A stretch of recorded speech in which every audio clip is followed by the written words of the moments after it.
warahmatullahi wabarakatuh, teman-teman. Video rekaman ini adalah kuliah rekaman minggu ke-10 ya. Mata kuliah kita testing dan implementasi sistem informasi. Oke, di minggu ke-10 ini untuk materi modul tugas dan kuis sudah saya upload ya, teman-teman ya. Teman-teman sudah bisa akses dan sudah bisa mengerjakan. Oke, mengingatkan juga untuk tugas dan kuis di minggu-minggu sebelumnya agar segera dilengkapi ya teman-teman ya. Karena partisipasi Anda sangat minim ya. Nih kalau dilihat di sini baru ada 29 orang nih yang mengerjakan tugas ya. Kuisnya baru ada 33 orang ya. Jangan dikerjakan di akhir karena kalau Anda telat mengumpulkan, otomatis itu akan mengurangi penilaian Anda. Sayang, teman-teman. Kalau harusnya nilai Anda sempurna, cuma gara-gara terlambat, jadi kurang maksimal, maka sayang dibuang percuma nilainya ya. Oke, di minggu ke-10 ini, perkuliahan implementasi dan pengujian sistem informasi akan membahas topik perihal tes organization. Tes organization, oke, masuk tes organization itu kalau di dalam arti harfiahnya itu adalah organisasi atau kumpulan kumpulan orang gitu ya yang terorganisir. Kemudian perusahaan punya tugas untuk menguji pembuatan software pada kontrak yang sudah disahkan. Biasanya memang saat eh, saat organisasi atau saat bisnis develop sebuah software itu include dengan testing ya, ada entah itu namanya UAT dan segala macam. Pasti satu paket gitu ya. Nggak mungkin Anda develop software gitu, begitu jadi langsung diserahin gitu aja, nggak ada testingnya dulu, nggak mungkin. Biasanya pasti ada testingnya. Jadi sudah aplikasi dibuat itu penting dilaksanakan test organization ya. Tes ini bisa dilakukan secara internally ya. Idealnya memang melibatkan yang membuat aplikasi vendornya ya, idealnya seperti itu. Tapi kalau memang software itu di develop di lingkungan internal, biasanya ya pengujiannya melibatkan lingkungan internal juga, di mana dalamnya ada si developernya gitu ya, kemudian ada usernya dan ada pihak-pihak yang berkaitan dengan software tersebut. Nah, ini level independen untuk tes ini bergantung pada orang yang melaksanakan tes. Lebih tinggi independen disebut lebih baik juga efektivitasnya dari tesnya. Kemudian semakin nggak objektif hasil jika tes dilaksanakan oleh perusahaan pembuat aplikasi. Jadi memang testing itu nggak, kalau misalkan melibatkan vendor, testingnya bukan si vendor itu aja, tapi melibatkan pihak user ya dan pihak-pihak lainnya. Nggak mungkin si yang buat dia ngetes juga sendirian, nggak mungkin ya. Nanti eh, hasilnya nanti terlalu subjektif. Oke. Posisi independennya bisa diamati melalui pengusaha atau pengguna aplikasi yang masih dites. Kewajiban utamanya itu menemukan permasalahan, menemukan bugs gitu ya, atau menemukan sesuatu yang menyimpang dari prosedur yang disepakati di awal. Nah, ini kelebihan dan kekurangan dari independent testing ya.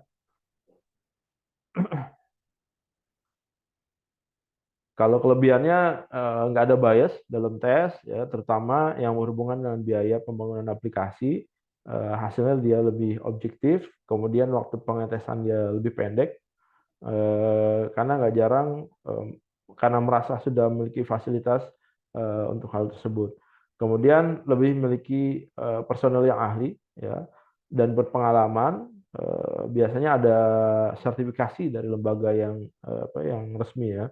Kemudian independent tester dapat memverifikasi asumsi si developer aplikasi selama proses model spesifikasi dan implementasi sistem. Kekurangannya apa? Kekurangannya biayanya pasti lebih mahal karena pakai konsultan gitu ya. Kemudian independent tester nggak mengetahui produk service untuk customer sebaik produser ya atau developer aplikasi. Untuk mengetahui hal tersebut perlu dilakukan koordinasi sesering mungkin untuk mendapatkan gambaran dari produk service dan customer secara utuh. Bisa jadi dengan penggunaan pihak ketiga akan muncul kekurang tanggung-jawaban dari developer karena menyerahkan ke konsultan soal kualitas aplikasinya. Yang keempat, kekurangannya independent tester bisa mengakibatkan keterlambatan aplikasi untuk bisa dirilis di publik. Nah, ini ilustrasinya dari organization test ya. Di sini ada organization test, di bawahnya ada ini pengetesan lebih pendek gitu ya. Ini kelebihannya apa ya? Kelebihannya fasilitas, waktu pengetesan lebih pendek, kemudian apalagi lebih objektif gitu ya. Milik personal yang ahli dan berpengalaman, bersertifikat ya. Kemudian kekurangannya apa? Nggak tahu karakteristik dari produk, dia harus menyesuaikan lagi, dia harus melihat lagi, dia harus memahami dari proses bisnis gitu ya. Kemudian biayanya lebih mahal, bisa menyebabkan developer lari dari tanggung jawab ya. Oke. Nah, untuk berikutnya ada model testing organization, di mana dalamnya ada basic model testing organization. Dan ini organisasinya ya teman-teman ya. Ganggu ini. Oke, di dalamnya di atasnya ya di organization itu ada development manager, di mana di bawahnya ada testing manager, developer ya, developer lagi gitu ya. Kemudian manager test akan menyampaikan laporan ke development manager ya. Pengujian dilaksanakan kemudian akan dibimbing oleh leadernya yang kemudian menyampaikan hasil tes dengan tatap muka pada development manager. Model-model ini tepat bergerak di kelompok yang kecil. Kalau misalkan ada fault yang berhubungan dengan pengembangan, pengujian, manajer tes bisa langsung langsung koordinasi itu dengan development manager. Jadi bisa langsung koordinasi nih. Developernya ini begitu ada masalah, si testing manajernya ini dia langsung bisa koordinasi ke development manager. Nanti development manager ini bisa langsung memerintahkan si developer gitu ya. Oke, beberapa kesalahan yang ada di model basic testing yang pertama adalah tes menjadi bukan independen ya. Jadi tadinya independen jadi bukan independen. Karena apa? Karena di dalamnya ada internal organization-nya, ada ya, ada hierarkinya. Seolah-olah itu di satu organisasi yang sama. Kemudian mekanisme pengujian nggak memperoleh jalan masuk atau sumber daya yang diperlukan. Nah, ini biasanya terjadi ya. Kemudian sumber daya tidak sekedar dipakai untuk pengujian. Nah, ini yang rancu ya, begitu implementasi ternyata eh, tes manajernya itu yang melakukan testing dia ngelakuin development juga. Karena apa? Karena satu organisasi dan merasa atau kepentingan ya akhirnya seperti itu. Kemudian fungsi tes jadi nggak jelas, nggak terbuka, sebab hanya sekedar dipakai sebagai sarana pengembangan sistem. Ya. Jadi full duty-nya jadi pengembangan sistem. Kemudian pelaku pengujian mau bekerja sama sebagai pengembang juga. Jadi ya itu tadi dual function ya. Jadi di yang testing ternyata dia juga yang develop ya. Itu yang fatality error ya. Jadi kemudian ada development project, manager test, ya, test manager, kemudian development manager menyampaikan perubahan kepada project manager. Sistem ini nggak cocok menjadi penyelesaian yang tepat, tapi sebagai penyempurnaan sistem organisasi testing yang lebih dulu, yang versi sebelumnya. Selama pengujian ini sistemnya masih belum tuntas independen, manager test menyiapkan jawaban untuk project manager ya. Keuntungannya development project yang pertama keuntungannya adalah tugas manajer di pengembangan proyek sistemnya akan menjadi menyusut, nggak terlalu besar ya skopnya. Kemudian divisi development dan testing punya sumber daya yang bertentangan dengan perhitungan. Kemudian divisi pengujian di organisasi mempunyai orang yang lebih banyak ya alokasi manpowernya. Kerugiannya apa? Kerugiannya saat pengerjaan proyek, waktu penggunaannya nggak sinkron dengan agenda, maka unit testing harus memberi rasa pengertian untuk kelompok pengembangan dan wajib mengeluarkan bantuan supaya pekerjaan bisa rampung pada waktu. Jadi lebih ke arah membantu si developer ya kerugiannya itu. Kemudian yang ketiga ada independent testing organization. Nah, independent testing organization. Di sini ada executive management, di sebelah sini ada test manager, di sini ada project manager, di sini ada project manager juga ya. Jadi independent test organization itu model pengujian yang sangat dianjurkan bagi pengujian. Kemudian karena tim tesnya lebih independen ya, karena semua divisi langsung menyampaikan kepada manajemen eksekutif manajemen ya seperti ini ya. Kemudian kepentingan utama yang merupakan target perusahaan yaitu untuk menawarkan kualitas perusahaan melalui aplikasi sistem yang sudah dibentuk. Untuk biaya dan SDM dikurangi lewat model ini karena seluruh kegiatan finansial akan berkaitan dengan si manajemen eksekutif tadi ya, eksekutif manajemen. Kemudian jadi kian mudah ditinjau dan dievaluasi perihal pemakaian. Different functionnya biasanya kalau manajer test itu nggak melaksanakan pekerjaan apa sih? Yang pertama dia nggak ngelaksanain konfigurasi ya, rilis, kemudian dia nggak support ke pelanggan karena fatal teman-teman. Kalau developer diketemukan dengan pelanggan itu nanti bisa jadi requirement-nya berubah-ubah terus ya atau requirement-nya melebihi perkiraan di awal. Konfigurasi dan rilis, dukungan pelanggan gitu ya, manajemen sistem dan pengendalian biaya, pengelolaan mutu, pengendalian pengembangan dan berikutnya menyiapkan bahan untuk training mekanisme. Nah, rencana pengujian itu harus dijalankan dari 3 faktor. Yang pertama, menetapkan tim penguji, ngumpulin personel ya, memastikan orang-orang yang ada, kontrol dan menyemangati elemen tim. Yang kedua, meringkas posisi dari mekanisme pengujian dan mengekskalasi masalah yang berharga, menentukan tujuan yang perlu ditanggapi, menyampaikan pendapat dengan segera dan terlibat pada diskusi pengelolaan. Yang ketiga, menginformasikan hasil pengujiannya, menjelaskan aduan problemnya, kemudian membahas keperluan pengujian, anggaran, dan fasilitas yang dibutuhkan bagi pengurus.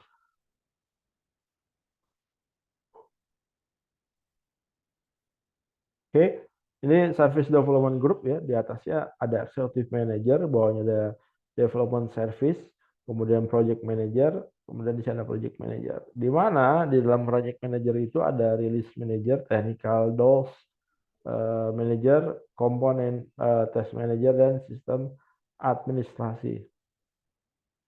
Sistem test manager. Sorry.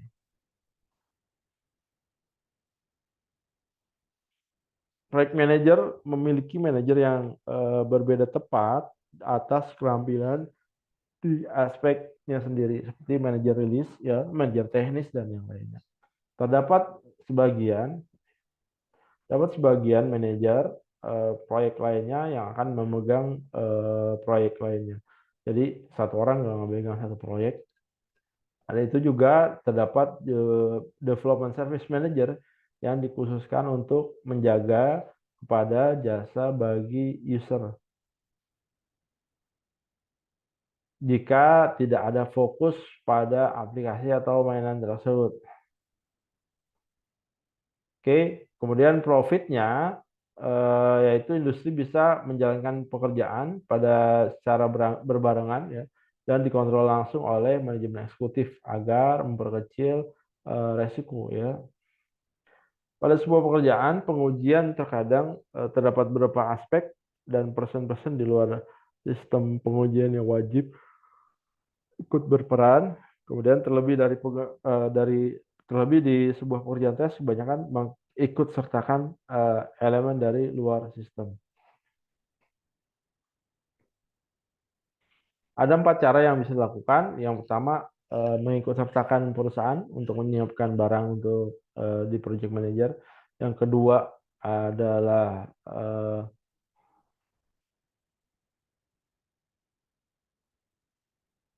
mengikutsertakan pihak pengujian yang mandiri. Yang ketiga, mengikutsertakan biro penjualan. Yang kelima, mengikutsertakan customer atau pengguna.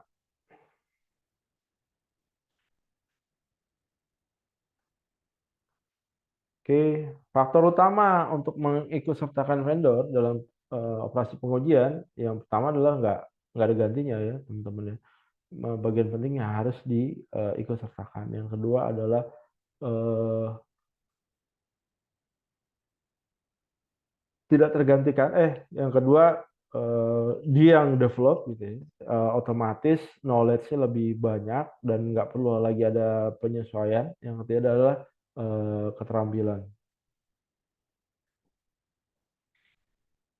Pengujian pihak ketiga, elemen pengujian dari penguji pihak ketiga yaitu per institusi yang mempromosikan pelayanan pengujian ke customer. Pelayanan tersebut disampaikan secara langsung dan nggak langsung, maupun bisa jadi include dari keduanya ya. Sebuah agen sementara menyiapkan seorang penguji profesional. Yang kedua adalah penguji pihak ketiga mempersiapkan rencana sebuah sistem pengujian dan pengendaliannya. Kemudian profitnya apa? Profitnya mampu mempunyai mempunyai keterampilan di aspek pengendalian sistem pengujian dan mempunyai eh, pengetahuan untuk melaksanakan pengujian secara teknis sehingga mampu mengerjakan proyek pengujian lebih cepat ya. Oke, berikutnya ada tes yang dikerjakan seluruhnya sepenuhnya secara hati-hati menggunakan 3 faktor. Yang pertama, batas penyelesaian diatur yang tepat waktu, menemukan basic pelayanan.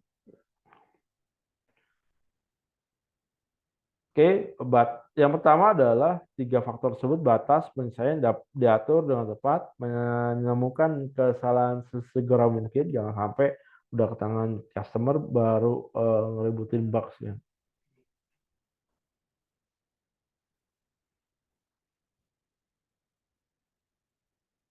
Kemudian yang kedua, transparansi untuk hubungan antara anggota dengan tim yang lain. Yang ketiga, corporate culture ya. Anggota tes adalah upaya untuk minimalisir dampak dan filosofi dan filosofi gunung filosofi pengolahan bisnis diturunkan ke semua proyek. Ini ada uji regresinya juga ya dalam pengujian sistem informasi, tergantung nanti jenis sistem informasi seperti apa. Uji regresinya di titik apapun, konsekuensi pengujian dalam bentuk apapun berlaku sehubungan dengan menemukan kesalahan. Jadi kemudian dan kesalahan itu harus diubah ketika pemrograman sudah disesuaikan. Beberapa bagian dari pengaturan produk, program, dokumentasi, dan informasi diubah lagi, disesuaikan. Yang kedua, pengujian kekambuhan adalah gerakan yang menjamin bahwa perubahan itu benar-benar tidak dapat diandalkan. Oke, pengujian kambuhan adalah gerakan yang menjamin bahwa perubahan itu benar dan tidak menyebabkan tindakan yang nggak diinginkan. Yang ketiga, pengujian kambuhan harus dimungkinkan secara fisik dengan menjalankan kembali sebagian dari keseluruhan eksperimen atau menggunakan peralatan lengkap atau bisa jadi menggunakan teknologi-teknologi terbaru ya, robotik, AI dan segala macam. Instrumen tangkapan atau recording ya, yang memungkinkan profesional pemrogram membuat eksperimen dan hasilnya untuk digunakan kembali dan dikorelasikan dengan subset eksplisit atau keseluruhan. Kemudian subset tes yang dilakukan ke 3 kelas eksperimen yang berbeda. Yang pertama penggambaran contoh uji yang benar-benar akan melihat semua kegunaan produk yang mana. Ya, kemudian tes ekstra yang memperhatikan pemrograman yang mungkin dipengaruhi oleh perubahan. Yang ketiga, menguji perhatian itu pada bagian penggunaan yang diubah. Kemudian yang poin 5 itu saat tes penyambungan dimainkan, jumlah tes kambuhan akan meningkat ke tingkat yang signifikan. Selanjutnya, tes replace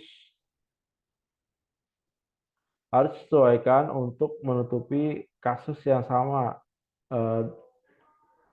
atau beberapa ya kesalahan teknis saat tes penyambungan dimainkan, jumlah tes kesambungan meningkat secara signifikan ya. Selanjutnya tes replace harus disesuaikan.